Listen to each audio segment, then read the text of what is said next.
ఇప్పుడు మనం ఉన్నాం చేవెళ్ళ ఎంపీ నియోజకవర్గంలోని వికారాబాద్ దగ్గర ఉన్న దారూర్ అనే ఊళ్ళో. ఇక్కడ ఫంక్షన్ హాల్లో మనం చూస్తే కనుక ఎన్నో వెహికల్స్ కనిపిస్తున్నాయి అండ్ వందలాది మంది ఉన్నారు. ఇక్కడ కనిపించే వాళ్ళే కాదు, నెక్స్ట్ ఇక్కడ నుంచి 3-4 బిల్డింగ్స్ ఉన్నాయి. అక్కడ స్క్రీన్లు ఎల్ఈడీలు పెట్టి మరీ ఇక్కడ సభ జరుపుతున్నారు.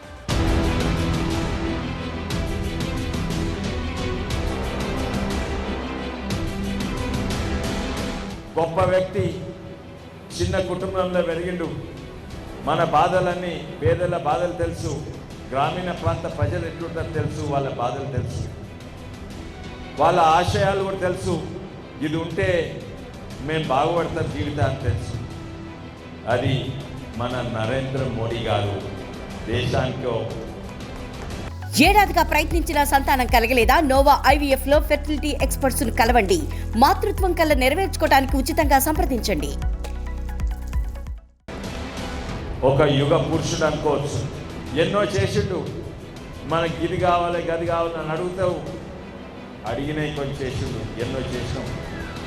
రూపాయి బియ్యం ఇచ్చే కానీ 5 కేజీల బియ్యం ఉచితంగా ఇచ్చిండు.